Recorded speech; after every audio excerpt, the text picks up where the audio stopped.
जय हिंद, जय भारत। एक बार फिर से स्वागत है आप सभी का आपके अपने चैनल लोन हेल्प इंडिया में। और कौन कौन सी ऐसी गाइडलाइंस है जो आपको पता होना काफ़ी इम्पॉर्टेंट है। अगर आप भी लोन रिकवरी में फंस चुके हैं और आपको अगर अपना अधिकार नहीं पता, तो फिर लोन कंपनी आपसे वसूली करने के लिए आपको काफ़ी ज़्यादा हरास कर सकती है। और इन केस अगर आपको अपने अधिकारों के बारे में मालूम हो गया तो फिर आपको किसी तरीके की प्रॉब्लम फेस नहीं करनी पड़ती है। हजारों लाखों ऐसे हमारे व्यूअर्स हैं जो पहले लोन के चक्कर में फंस के काफ़ी ज़्यादा डिप्रेस हो जाते थे, लेकिन जब से वो हमें फॉलो कर रहे हैं काफ़ी उनका डिप्रेशन कम हुआ है। अब एक और आपको मैं यहाँ पे न्यूज़ देता हूँ, कुछ समय पहले की है। बजाज जो आप जानते हैं कंपनी, उसके ऊपर एक बार फिर से 2.5 करोड़ रुपए की पेनल्टी लगाई गई है, क्योंकि उनके रिकवरी एजेंट्स ने किसी को आकर गाली गलौज कर दिया था इसी चक्कर में। तो आरबीआई ने फिर से पेनल्टी लगाई है बजाज फाइनेंस पे, ताकि वो रिकवरी के प्रैक्टिस को ठीक से निभाए।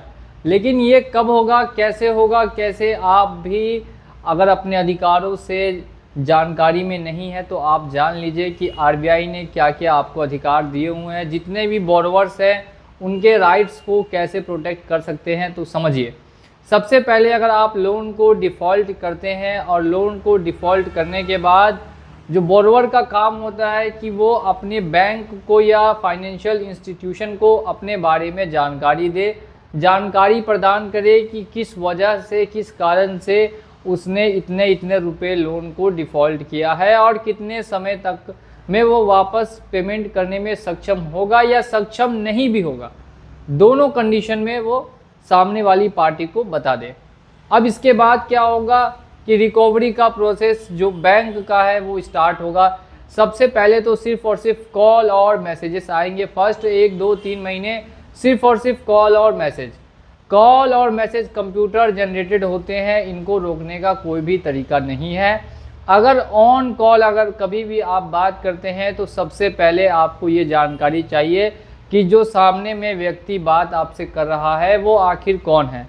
तो जैसे ही आप कॉल उठाए सबसे पहले उसका नाम पूछे। वो कॉल हमेशा ऑन रिकॉर्ड होनी चाहिए और उसका नाम पूछ लीजिए और ये पूछिए कि उसकी एम्प्लॉय आईडी कहाँ है और वो किस ब्रांच से बात कर रहा है, ताकि ये कंफर्मेशन मिल सके कि हाँ उसी कंपनी या उसी बैंक का व्यक्ति आपको कॉल करके आपसे पूछ रहा है लोन के बारे में। ऐसा तो नहीं कि कहीं थर्ड पार्टी कॉल करके आपको परेशान करने की कोशिश कर रहे हैं। अगर आप इतना पूछते हैं या जानकारी रखते हैं तो ऐसे में फिर कॉल पर किसी भी तरीके का गलत व्यवहार सामने से कोई आपके साथ नहीं कर सकता। ऊंची आवाज़ में या आपको या आपके परिवार के बारे में गलत शब्द भी नहीं निकालेगा। ये 100% मैं आपको लिख के देता हूँ, अगर उन्होंने अपनी जानकारी प्रोवाइड कर दी तब। अगर वो जानकारी प्रोवाइड नहीं करते हैं तो आप भी उनको बोल दीजिए कि आप भी बात करने में उनसे असमर्थ है। तो ऐसी कंडीशन में फिर आप कॉल को काट के ब्लॉक कर सकते हैं।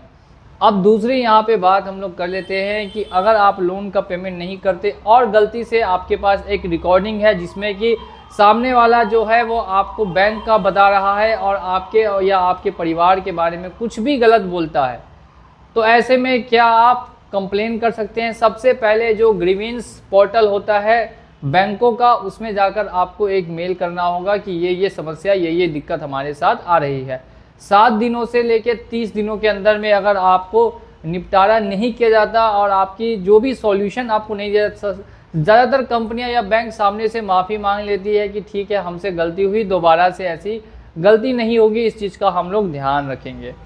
अब ये हो गई पहली बात। अब दूसरी बात करते हैं नोटिस के बारे में। क्या नोटिस को आप सीरियसली ले सकते हैं कि सीरियसली नहीं ले सकते, इसके बारे में मैं काफ़ी ऑलरेडी ही बात कर चुका हूँ। अब आप लोग अपना एक और अधिकार ये जान लीजिए कि कोई भी रिकवरी एजेंट अगर आपके घर पे आता है तो रिकवरी एजेंट को घर पे आने से पहले 3 चीज़ों की आवश्यकता पड़ती है। और जिनको भी वो 3 चीज़ें पता है वो कमेंट सेक्शन में कमेंट में बता दे, और जिनको नहीं पता है वो यहाँ पे ध्यान से सुन ले कि उनके पास एक प्रॉपर आईडी कार्ड होना चाहिए, एक डीआरए का लाइसेंस होना चाहिए और एक पूरा ऑथराइजेशन लेटर भी होना चाहिए। इसके बाद उन तीनों की कॉपी आप उनसे ले सकते हैं। अगर बिना परमिशन के वो आपके घर आते हैं तो ये भी एक तरीके से गलत है। बिना परमिशन के आपके घर वो नहीं आ सकते। अगर उनको आपके घर आना है तो पहले आपसे उनको समय लेना होगा, आपसे पूछना होगा कि क्या वो आ सकते हैं कि नहीं आ सकते हैं। अगर आपने कहा है हाँ, तभी आने का उनको परमिशन है, अदरवाइज़ परमिशन भी नहीं दिया गया। अब ऐसे में क्या कर सकते हैं, देखिए ऐसे में बहुत बार एजेंट्स डायरेक्ट पहुंच जाते हैं, कोई बात नहीं, पहुंच गए तो पहुंच गए। आप उनको सामने से एक चिट्ठी या लेटर थमा दीजिए कि देखिए हम जो है बैंक को ऑलरेडी बता चुके हैं, मेरी हालत अभी फ़िलहाल में ठीक नहीं है, जैसे ही पैसा होगा मैं और बैंक मिलके इसको क्लोज़ कर लेंगे, इतना बोलेंगे। लेकिन रिकवरी एजेंट्स को क्या रहता है कि उनको थोड़े बहुत पैसे की नीड रहती है, इसीलिए वो इतना ख़राब काम करने के लिए तैयार हो जाते हैं और आपको ज़बरदस्ती बोलते हैं पेमेंट करने के लिए। अगर ऐसे में आप उनका एक वीडियो रिकॉर्ड कर लेते हैं और वीडियो रिकॉर्ड करके आप कहीं कंप्लेन कर देते हैं कंज्यूमर फोरम में, आरबीआई में या कंपनी में, और कंपेंसेशन की डिमांड कर देते हैं, तो फिर उसके बाद कंपनी सामने से फंस जाती है। उनको समझ में नहीं आता कि अब वो करे तो करे क्या, क्योंकि उन्हीं के किसी रिकवरी पार्टनर ने आपके घर पे जाके आपसे बदतमीजी की या आपसे ज़बरदस्ती पैसा मांगने की कोशिश की। ये अधिकार भी रिकवरी एजेंट्स को नहीं दिया गया है।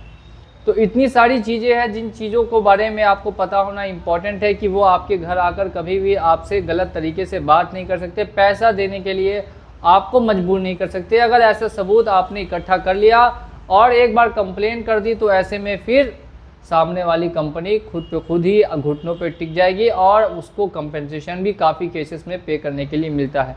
सबसे ख़राब प्रोसेस हमेशा से रिकवरी में बजाज का रहा है, उसकी हमेशा से ही। और देख सकते हैं एक बार फिर से 2.5 करोड़ रुपए की पेनल्टी लगी है, जो कि काफ़ी कम अमाउंट है, जितना अमाउंट बजाज वाले डेली का लूटते हैं उस हिसाब से काफ़ी कम है। अब अगर आपको किसी तरीके की प्रॉब्लम है या किसी टॉपिक पर वीडियो चाहिए तो आप कमेंट सेक्शन में आके कमेंट कर सकते हैं। चलिए चलता हूँ आज के इस वीडियो में और मिलूंगा आप लोगों से अगली वीडियो में बहुत ही जल्द।